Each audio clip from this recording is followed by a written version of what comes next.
6 hours after the Vorthak ultimatum expired, the galaxy had changed forever. Admiral Hyun-woo Park stood on his flagship's bridge, watching tactical displays that showed human fleets positioned above every major alien homeworld. 300 years of careful planning had culminated in the most successful military operation in galactic history. "Sir, we're receiving communication from Earth Command," Captain Jinna Seo reported. "The President wants a full status report on the deployment." Hyun-woo smiled. "Tell her that Phase 3 is complete. All target worlds are secured. All alien fleets have either surrendered or withdrawn to defensive positions around their homeworlds." Phase 3 had been the simultaneous appearance of human battle fleets at strategic locations throughout the galaxy. Not just border systems or military outposts, but the heart worlds of every major civilization. In a single coordinated operation, humanity had demonstrated that they could strike anywhere, anytime without warning. Above the Vorthak homeworld, Fleet Admiral Jae-won Kim commanded the massive battle station Terra's Resolve. The station was the size of a small moon and carried enough firepower to destroy entire solar systems. Its presence in orbit above the Vorthak capital sent a clear message.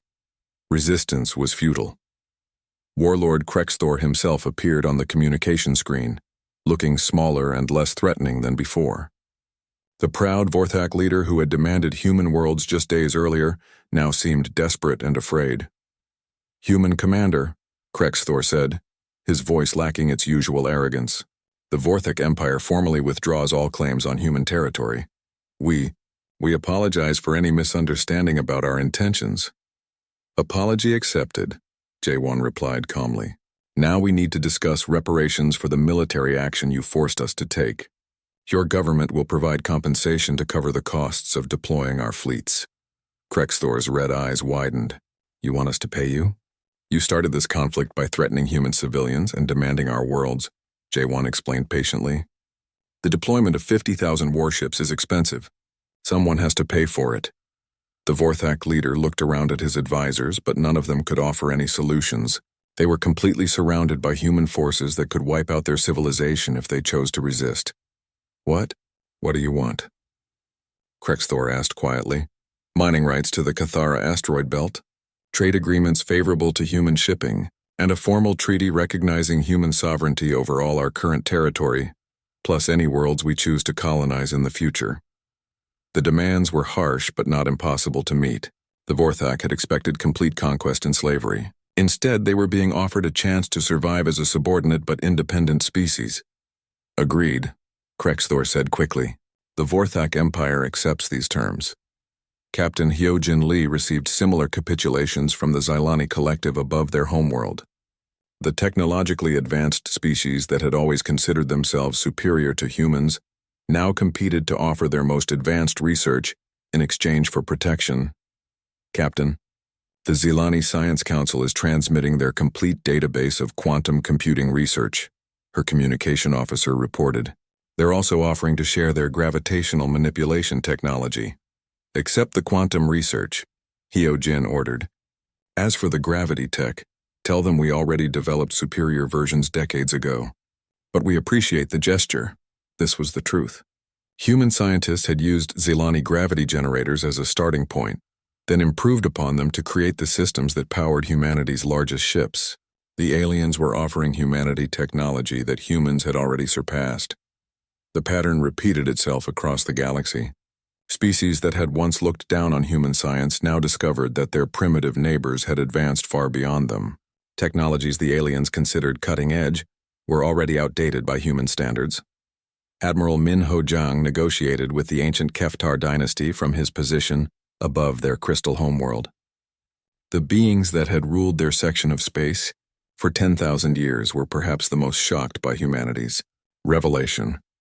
"Your species is less than 1,000 years old in space," the Keftar elder communicated through crystalline harmonics. "How can you have advanced so far so quickly?" "Because we had good teachers," Minho replied diplomatically. "Every species we encountered shared knowledge with us. We learned from all of you and built upon what you taught us." The crystal being's lights pulsed in what might have been confusion. "But the knowledge we shared was basic introductory material suitable for a developing civilization." "Yes, but you gave us the foundations." We use those foundations to build something greater. This was humanity's greatest strength, adaptability. Where alien species became comfortable with their existing technology and stopped innovating, humans never stopped improving and advancing. They took alien science as a starting point and pushed it in directions the original creators never imagined. Dr. Yunji Choi coordinated with research stations across human space as alien governments began offering their complete scientific databases in exchange for protection and trade agreements. The amount of information flowing into human hands was staggering. Doctor, we're receiving technological data from over 60 different species, her assistant reported. Most of it is redundant with research we completed years ago, but there are some interesting, unique developments. Catalog everything, Yunji ordered. Even if we don't need the technology now, it might be useful for historical research or trade negotiations. The massive information exchange served another purpose beyond advancing human science. It demonstrated to the alien species just how far behind they had fallen. Technologies they thought were revolutionary were already old news to human researchers. General Taemin Lee established humanity's new position in galactic politics from Earth's expanded command center. The facility had grown from a simple military headquarters into the nerve center of a galactic empire. Representatives from dozens of species waited in orbital stations for the chance to negotiate with human officials. Sir, we have formal requests for protection packs from over 40 civilizations, Major Yejin Han reported. They're offering everything from territory to exclusive trade rights. Set up a priority system, Taemin ordered. Species that have been friendly to humans get first consideration. Former enemies have to wait and prove their sincerity. The queue of alien species seeking human favor grew longer every day. Civilizations that had ignored humanity for centuries now competed desperately for Earth's attention. The galaxy had learned that being on humanity's good side was the key to future survival and prosperity. Ambassador So Young Kim presided over the new galactic order from the rebuilt council chambers on Earth. The old council had been dominated by military strength and ancient traditions. The new system operated on principles that humanity had developed. Through 3 centuries of careful observation, the new galactic cooperative will operate on the basis of mutual benefit rather than domination, she announced to the assembled alien representatives. Species that contribute to galactic peace and prosperity will be rewarded. Those that threaten others will face consequences. The aliens nodded eagerly. They had seen what happened to the Vorthak Empire when they threatened human interests. None of them wanted to face 50,000 human warships above their homeworlds. What about territorial expansion? Asked the representative from the hegemony of Taldar. Will humans be claiming additional worlds? Humans will colonize systems that are currently uninhabited or unclaimed, So Young replied. We have no interest in taking worlds that belong to other species. There's plenty of space in the galaxy for everyone. This was another demonstration of human wisdom. Rather than conquering existing alien worlds, humanity would expand into empty systems using their advanced technology to make uninhabitable worlds livable. The galaxy was vast enough for everyone if resources were used efficiently. Captain Subin Park commanded one of the human fleets responsible for patrolling trade routes and maintaining galactic security. Her ships moved between star systems with a speed that impressed alien observers. What used to take weeks now took hours thanks to human drive technology. Captain, we're receiving a distress call from a Zilani cargo convoy, her communication officer reported. They're under attack by pirates in the Kepler sector. Set course immediately, Subin ordered. Maximum speed. Within 30 minutes, her fleet arrived at the battle site. The pirate ships took one look at the human vessels and immediately surrendered. They had heard the stories about human military superiority and had no desire to test it themselves. This is Captain Park of the Earth Defense Force, she broadcast to the pirates. You will release the captured cargo and submit to arrest. Any attempt to resist will be met with overwhelming force. The pirates complied immediately. They transferred their prisoners back to the Zilani convoy and prepared to be taken into custody. The reputation of human military power made most conflicts end before they began. Engineer Sang-hoon Oh supervised the construction of new human colonies on previously uninhabitable worlds. Using advanced terraforming technology that combined the best aspects of various alien sciences, human engineers could transform dead rocks into garden worlds in just a few years. Captain Jiho stared at the view screen as his ship approached Kepler 442b. The planet looked normal from space. Green and blue swirled together in peaceful patterns. White clouds drifted across the surface. Everything seemed fine, but it was not fine. Nothing had been fine for 3 weeks. Still no response from the colony, said Dr. Suman from her station. The Catherian scientist's forearms moved quickly across her control panel. Her pale blue skin had turned darker with worry. The last message we received was 21 days ago. Jiho remembered that message. It had been broken and hard to understand. The colonist's voice was full of fear. Something in the void, they had said. Coming from the void. Please help us. Then silence. Take us into orbit, Wubin, Jiho ordered. The young Altarian pilot nodded. His green scales shifted color as he concentrated. Yes, Captain. Beginning orbital approach. Commander Hijin stepped up beside Jiho. The Centaurian woman was tall and strong, with silver hair that marked her as a veteran warrior. The colony has 50,000 people, she said quietly. Mixed species. They grow food for 3 different star systems. I know, Jiho said. He had read the reports many times. Kepler 442b was important. If something had happened to the colonists, millions of people would go hungry. The ship settled into orbit. Below them, the colony spread across a wide valley. From space, it looked perfect. The buildings were clean and white. The fields were green with growing crops. Solar panels caught the sunlight. Everything was exactly as it should be, except there were no people. Life sign scan, Jiho ordered. Suman's hands danced over her controls. Her large black eyes grew wider. Captain, I am reading no life signs. Nothing larger than insects. No mammals, no reptiles, no birds. That is impossible, Hyejin said. 50,000 beings do not just disappear. Maybe they evacuated, Wubin suggested. His voice was hopeful. Maybe they left before whatever was coming arrived. Jiho shook his head. Then where are their ships? Where are the signs of panic? Everything looks normal. They took a shuttle down to the surface. The landing pad was empty but clean. No burn marks, no damage, no signs of fighting. They walked through the main street of the colony town. Their footsteps echoed strangely in the silence. The buildings were perfect. Doors were closed but not locked. Windows were clean. Gardens were watered. In one house, they found a meal sitting on a table. The food was old now, but it had been carefully prepared. 2 plates, 2 cups, 2 sets of eating utensils. Someone had been expecting company. Look at this, Suman called from across the street. She was standing in front of a school. Children's drawings were still stuck to the windows. Bright pictures of families, spaceships, and alien animals. The art is still fresh. These were made recently. Hyejin found something strange in the town square. Captain, you need to see this.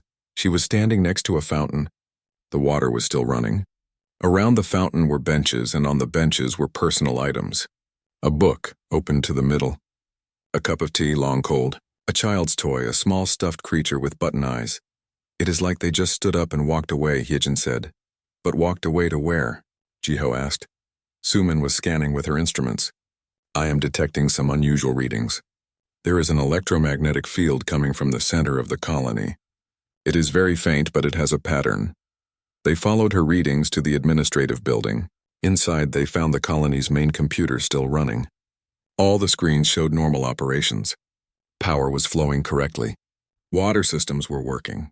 Food processors were making meals that no one would eat. But in the center of the building, they found something that made no sense. What is that? Wubin whispered. In the middle of the main hall, the floor had been changed. Instead of normal metal tiles, there was now a perfect circle of some black material. It was smooth like glass but seemed to absorb light instead of reflecting it. Strange symbols were carved around the edge. Suman scanned the circle carefully. The electromagnetic readings are coming from here. The pattern is very complex. It is almost like a signal. A signal to who? Jiho asked. I do not know. But Captain, this signal is being broadcast into space. It is aimed toward the outer rim of the galaxy. Hyejin knelt beside the circle. She did not touch it, but she studied the symbols carefully. I have seen writings like this before. In old ruins. Very old ruins. These symbols are from before any of our civilizations existed. They searched the rest of the colony. Every building was the same. Everything in perfect order, but no people. They found clothing laid out as if people had planned to wear it the next day. They found cooking pots with food that had been cooking when something happened. They found children's bedrooms with toys arranged neatly, as if the children had just finished playing. But they found no bodies. No signs of struggle. No messages explaining what had happened. Wubin discovered the security recordings. Captain, I found the surveillance system. It recorded everything until 3 weeks ago. They watched the recordings together. The last days of the colony played out on the screens. People went about their normal lives. Children played. Adults worked. Everyone seemed happy and normal, until the final day. On that day, the recordings showed something impossible. People stopped what they were doing. Not all at once, but slowly. One by one, they put down their tools. They stopped talking mid-sentence. They turned and looked toward the center of the colony. Then they walked. Not running, not panicking. Just walking, calmly and quietly. They all walked toward the administrative building.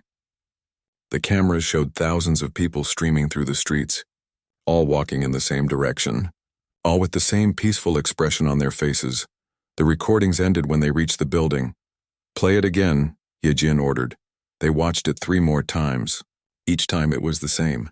Normal life, then sudden calm, then walking. All of them walking to the same place, the black circle, Suman said quietly. They were all walking to the black circle. Jiho felt cold. But where did they go after that? I found something else, Wubin said. His voice was shaking. The colony's emergency beacon is still active. It has been broadcasting for 3 weeks. Broadcasting what? The same signal that comes from the circle. But Captain, it is not a distress call. It is a response signal. Like someone called and the colony is answering back. Suman checked her readings again. The signal is going to coordinates in the outer rim, to a sector marked as unknown space on all our star charts. Unknown space, Yejin repeated. Space that even the eldest races tell us not to enter. Jiho looked around the empty colony one more time. 50,000 people had lived here. They had homes, families, dreams. Now they were gone and something was calling from the void between stars. We need to report back to the Federation, he said finally. They need to know what happened here. But as they prepared to leave, each of them wondered the same thing. What had called to the colony from the darkness?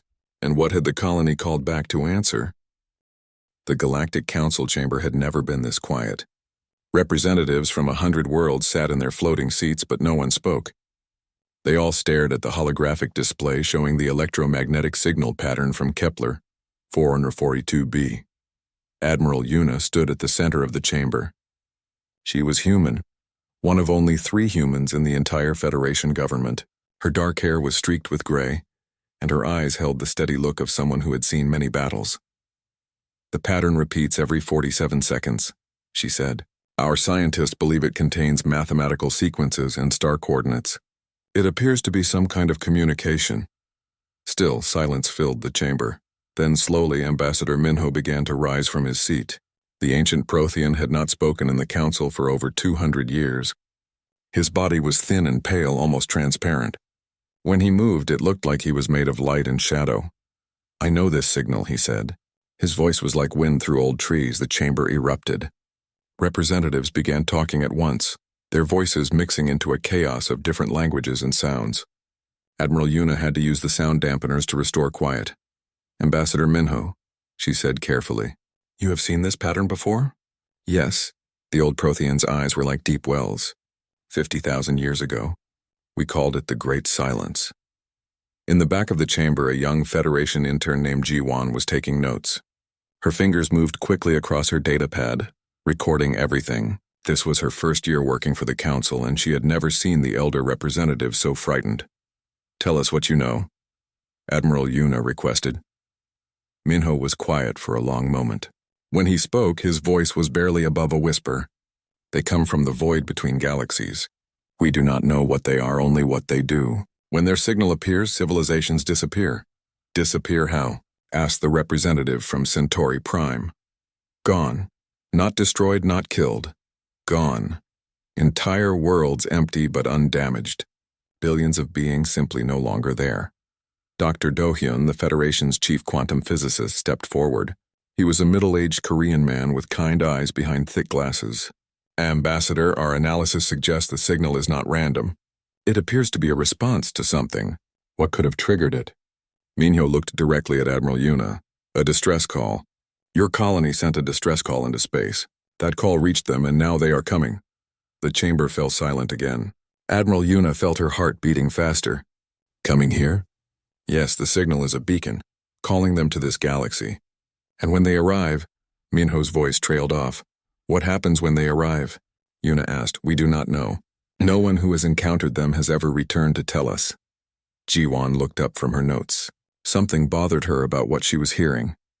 In her free time, she had been studying old Federation records. There were gaps in the historical data, periods where entire civilizations seemed to have just stopped existing.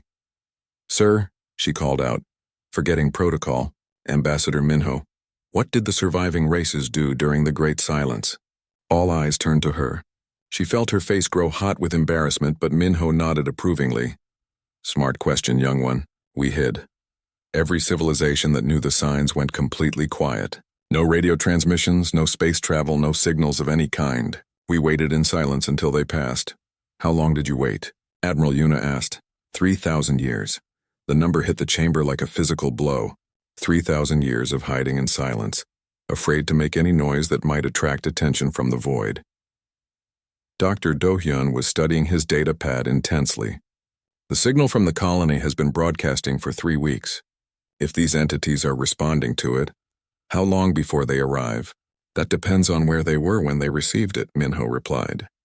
If they were close, perhaps they are already here. If they were far, we might have months or years. Or days, added the representative from Vega. Her blue skin had turned almost purple with fear. Admiral Yuna looked around the chamber. She could see the fear in every face, every eye. These were representatives of the most advanced civilizations in the galaxy, and they were all terrified. What do they want? She asked. Why do they take people? We do not know, Minho said. But we know how they take them. The signal you found, the black circle in the colony, these are their marks. When they choose a place, it becomes a gathering point. People are called to it, and then... He gestured helplessly. Then they disappear. Yuna finished. Yes. Jiwan raised her hand again. Sir, I have been reading old records. There are mentions of something called the Shepherds in texts from 12 different ancient civilizations. Could these be the same entities? Minho's eyes widened. Where did you find those references? Those records were sealed long ago. They were in the public archives, but filed under mythology and folklore. I thought they were just old stories. Dr. Do-hyun looked up from his calculations. Admiral, if the intern is correct and these entities have been operating for at least 50,000 years, then they have taken billions of beings from thousands of worlds. What do they do with them? Yuna asked. We have theories, Minho said slowly, but they are not pleasant theories. The chamber waited. We believe they collect intelligent life, like farmers collecting crops, but we do not know why they need so much life or what they do with it once they have it. Admiral Yuna felt a chill run down her spine. She thought about the colony on Kepler 442b. 50,000 people all walking calmly toward the black circle. All disappearing without a trace. What are our options? She asked the chamber. We go silent, said the Vegan representative immediately. All of us right now. No transmissions, no space travel, no signals. We hide until they pass. For how long? Yuna asked. However long it takes. That could be thousands of years. Our civilizations would collapse. Better collapse than harvested, Minho said grimly. Admiral Yuna stood quietly for a moment thinking. She was human, and humans were new to the galaxy. They had only been part of the Federation for 200 years. But in that time, they had learned one thing. Running away from problems did not make the problems go away. No, she said finally. The chamber erupted again. Representatives shouted in protest. Some demanded that humans be removed from the Federation if they would not follow safety protocols. Yuna waited for quiet, then spoke again. We need to understand what we are dealing with. I am authorizing a research mission to the coordinates where the signal is being sent. That is suicide, the Centaurian representative declared. Maybe, but hiding for thousands of years is not living. It is just a slower form of dying. Minho stood up slowly. Admiral Yuna, you do not understand what you are suggesting. These entities have been operating since before your species existed. They have harvested civilizations that were already ancient when my people were young. Then maybe it is time someone fought back. No one has ever successfully fought them. No one has ever tried, Yuna replied. Not really. You have all just hidden and hoped they would go away. But they never go away, do they? They just move on to the next galaxy. And then the next. She looked around the chamber, meeting the eyes of representatives from 100 different worlds. I am taking a ship to those coordinates. I am going to find out what they are, what they want, and how to stop them. Anyone who wants to help is welcome. Anyone who wants to hide can do so. As the council session ended in chaos and argument, young Jiwon quietly gathered her notes. She had been researching the gaps in galactic history, and she had found something interesting, something she had not mentioned in the session. Every time these entities appeared, they took everyone. Every single person from the affected worlds disappeared, except for one species. In every historical record, one type of being was never mentioned as being taken, one species that seemed to be ignored by the shepherds entirely. But that was impossible. That species had only been in space for a few hundred years. They could not have encountered the shepherds before, could they? The research ship Curiosity's End moved through space like a small fish swimming into an ocean of darkness. Captain Taman stood on the bridge, watching the stars grow dimmer as they traveled farther from the galaxy's bright center. How long until we reach the coordinates? He asked. 18 hours, Captain, replied Seojin from the communication station. Her cybernetic implants glowed softly blue as they processed incoming data. But sir, we have been receiving the signal more clearly as we get closer. It is definitely not natural. Captain Taman nodded. He was a veteran explorer who had made first contact with 7 different species. But this mission felt different, more dangerous. Dr. Suman, any changes in the signal pattern? The Catherian scientist looked up from her instruments. She had insisted on joining the mission despite her government's orders to return home immediately. Yes, Captain. The signal is getting stronger and it is becoming more complex. Like someone is adding new information to it. Engineer Nari looked up from her station. The young Korean woman had bright eyes and quick hands that could fix anything. Captain, I am also detecting some gravitational anomalies ahead. Something very large is out there. Dr. Kyung-soo, the ship's xenopsychologist, was studying the behavioral data from the lost colony. The recordings from Kepler 442b show that people responded to the signal by becoming calm and cooperative. No fear, no resistance, like they wanted to go. That is what worries me, Captain Taman said quietly. They had been traveling for 3 days since leaving Federation space. Behind them, the galaxy's spiral arms glowed with billions of stars. Ahead of them was only darkness broken by a few distant points of light. Captain, Seojin called out suddenly, we are receiving a new transmission. It is not the beacon signal. This is something different. Put it on the main speaker. The voice that filled the bridge was gentle and warm. It spoke in perfect Federation standard. But there was something strange about it. It sounded too perfect, like it had been designed rather than learned. Welcome, travelers from the light. We have been waiting for you. Your journey has been long, but you are safe now. Please continue to the coordinates we have provided. Your friends are eager to see you again. The transmission ended. Friends? Nari asked. What friends? Dr. Suman was checking her readings frantically. Captain, that transmission came from exactly where the beacon signal originates. We are close. How close? Very close. Captain Taman felt his heart beating faster. All stop. Passive sensors only. Let me see what we are dealing with. The ship's engines quieted. On the main screen, the darkness ahead began to resolve into something impossible. It was a structure. Artificial, clearly built by intelligent beings, but larger than anything any of them had ever seen. It stretched across space like a small moon, covered in geometric patterns that hurt to look at directly. By all the stars, Nari whispered. How big is that thing? Dr. Suman was running calculations. Approximately 8,000 kilometers in diameter. It appears to be constructed from materials I do not recognize. And Captain, Seojin added, I am detecting thousands of life signs inside it, maybe hundreds of thousands. Dr. Kyung-soo leaned forward in his chair. Are they human life signs? Mixed. Human, Catherian, Altarian, Centaurian, and dozens of other species I recognize. Plus some I do not. Captain Taman stared at the massive structure. The missing colonists are in there. All 50,000 of them, Suman confirmed. As they watched, a section of the structure opened like a flower blooming. Light spilled out, warm and inviting. A smaller ship emerged, sleek and beautiful in a way that made them all want to keep looking at it. Incoming vessel, Seojin announced. They are requesting permission to come aboard. Are they armed? I do not detect any weapons, Captain. In fact, I do not detect any technology I recognize at all. The smaller ship docked with them smoothly, as if their airlocks had been designed to fit together perfectly.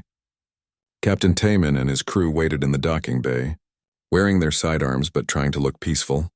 The airlock opened, and 3 figures stepped out.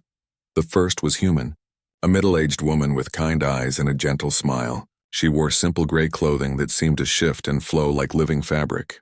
Behind her came a Catherian and an Altarian, both dressed in the same strange garments. Captain Taman, the woman said warmly. I am Hyuan. We are so glad you came, Hyuan, Captain Taman repeated. That is a Korean name. Yes. I was from the colony on Kepler 442b. I was a teacher there. I taught children about the stars. Her smile was perfect and peaceful. Dr. Kyung-soo stepped forward. What happened to the colony? Where is everyone? Everyone is safe, Hyuan said. Everyone is happy. Would you like to see them? Yes, Captain Taman said carefully. We came here to rescue them. Hyuan laughed and the sound was like music. Rescue them from what? They do not need rescuing. They have found peace. What kind of peace? Nari asked. Come and see. They followed Hyuan and her companions to their ship. The interior was like nothing any of them had ever seen.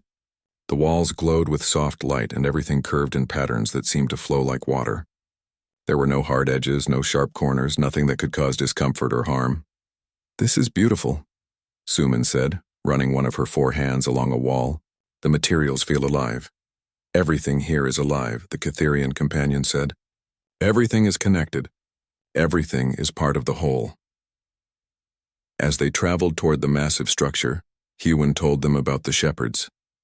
They have been traveling between galaxies for millions of years, she explained. They guide civilizations toward perfection. When a species is ready, they offer them transcendence. Transcendence to what? Dr. Kyung-soo asked. Unity, peace, an end to conflict, to suffering, to loneliness. When you join with the shepherds, you become part of something greater than yourself. Captain Taman watched Hyuan's face as she spoke. She seemed genuinely happy, truly at peace, but something bothered him about her expression. It never changed. No matter what she was talking about, she had the same calm smile. What about choice? He asked. What if someone does not want to join? Why would they not want eternal peace and happiness? Because some people value freedom more than happiness. Hyuan looked at him with confusion. But freedom without purpose is meaningless. The shepherds give us purpose. They docked with the massive structure. The interior was even more amazing than the smaller ship. Vast spaces filled with light and beauty stretched in every direction. Gardens grew in impossible formations, their plants creating living art that moved and changed as they watched. And everywhere, there were people. Thousands of beings from dozens of different species walked through the corridors. They all wore the same flowing gray clothing. They all had the same peaceful expression. They all moved with the same calm, purposeful grace. There, Hyuan said, pointing to a group near a fountain. Some of your friends from the colony. Captain Taman recognized them immediately. Jiho, the Vegan captain who had first investigated the disappearance. Dr. Suman's colleague from the rescue mission, others he had seen in the Federation databases.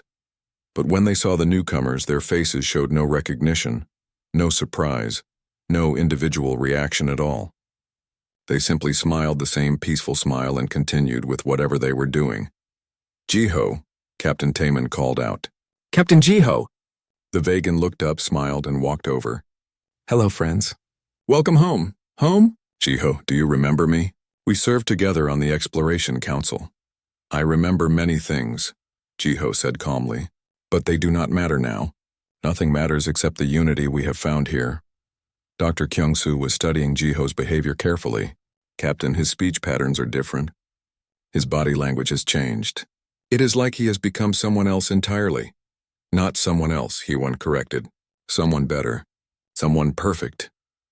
As they walked through the structure, they saw more and more people from the lost colony. All of them happy, all of them peaceful, all of them exactly the same in their calm contentment. How does it work? Nari asked. How do the shepherds create this unity? They share their consciousness with us, the Altarian companion explained. Their thoughts become our thoughts. Their peace becomes our peace. All conflict ends because we all want the same things. What do the shepherds want? Captain Taman asked. To bring peace to the galaxy. To end suffering. To make all life perfect. Dr. Suman was scanning with her instruments when she suddenly stopped walking. Captain, she whispered, I am detecting massive energy consumption. This structure is drawing power from nearby stars. For what purpose? Unknown. But the amount of energy being consumed could power our entire civilization for millions of years. That night, as they were given quarters in the structure, Captain Taman gathered his crew in private. Something is wrong here, he said quietly. These people are not happy. They are controlled. But they seem genuinely peaceful, Nari pointed out. Yes, but look at their eyes. Really look. There is no curiosity there. No individual desire, no personal goals or dreams. They are like empty shells, Dr. Kyung-soo nodded. I have been observing their behavior. They respond to direct questions, but they never ask questions themselves. They never disagree, never argue, never express personal opinions. Dr. Hanel had been working for 18 straight hours. The human cognitive engineer sat surrounded by data screens, quantum processors, and cybernetic interfaces she had built from spare parts found throughout the Shepherd structure. How is the chaos virus coming along? Captain Taman asked, bringing her another cup of coffee. Almost ready, she replied, rubbing her tired eyes. I have been analyzing Seogen's neural patterns and comparing them to the Shepherd harmonization frequencies. I think I can create a program that will amplify human consciousness patterns and broadcast them through their network. The plan was desperate but simple. If the Shepherds could not harmonize human minds, then maybe human minds could unharmonize the Shepherd network. Pilot Young-ho looked up from his console. Captain, I have been monitoring the structure's defenses. When we begin the transmission, they will try to stop us. I can get us to their main broadcasting chamber. But we will only have a few minutes before they overwhelm us. Communications specialist Minji was working at another station, her fingers dancing across holographic controls. I have been studying the network connections.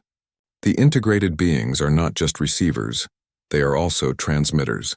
If we can reach even a few of them with our chaos signal, it should spread throughout their entire system. Captain Taman nodded. Around the galaxy, Shepherd structures were appearing near inhabited worlds. The peaceful integration was beginning everywhere at once. They had very little time. What about the integrated people? Dr. Kyung-soo asked. When their harmonization breaks, what will happen to them? I do not know, Dr. Hanul admitted. They might return to normal, or they might be damaged by the process. But if we do nothing, they will never be themselves again anyway. A soft sound at the door made them all turn. Bong-soo stood there, his face still showing the peaceful expression of integration. But his eyes were different. There was something individual flickering behind them. I want to help, he said quietly. The humans stared at him in surprise. You are integrated, Dr. Kyung-soo observed. You are part of their network. Yes, Bong-soo agreed. But I am also still me. Somewhere deep inside I am still me, and I think there are others like me. How many others? I do not know. The harmony suppresses individual thought, but it does not destroy it completely. When you spoke about choice and freedom yesterday, something inside me remembered what those words meant. Dr. Hanul looked at her readings. If there are integrated beings who still have individual consciousness buried inside them, they could help us amplify the signal. It would be dangerous for them, Captain Taman warned. If the Shepherds detect what they are doing, Captain, Bong-soo said, and his voice was stronger now, more like his old self. We are already dead, not our bodies, but everything that made us who we were. If there is a chance to come back to life, even if it kills us, is that not worth trying? The attack began at what the humans calculated was midnight, though time had little meaning in the artificial structure. Young-ho piloted a small maintenance craft through the structure's service tunnels, while the others prepared their equipment. Broadcasting chamber in sight, he reported. No guards, but I am detecting massive energy flows. They are transmitting to the entire galaxy right now. That is perfect, Dr. Hanul said. The stronger their signal, the farther our chaos virus will spread when we inject it. They landed inside the broadcasting chamber. It was like standing inside the heart of a star.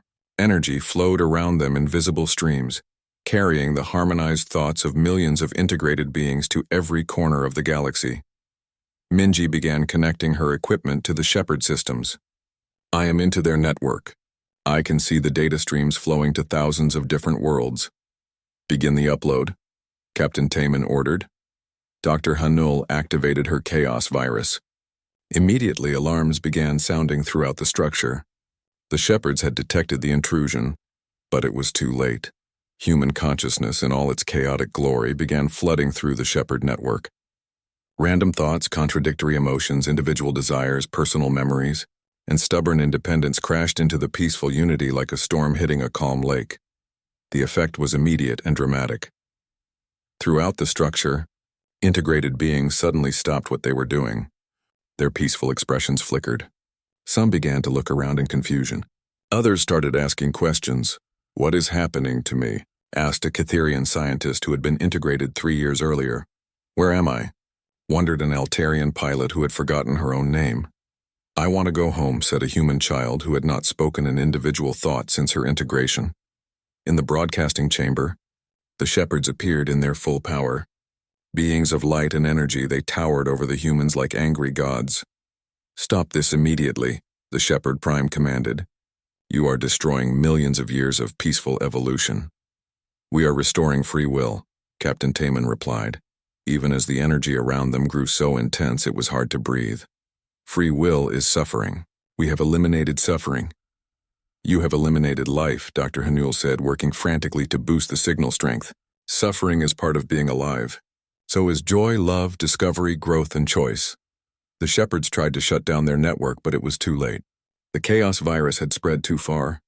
On worlds throughout the galaxy, integrated beings were beginning to remember who they used to be.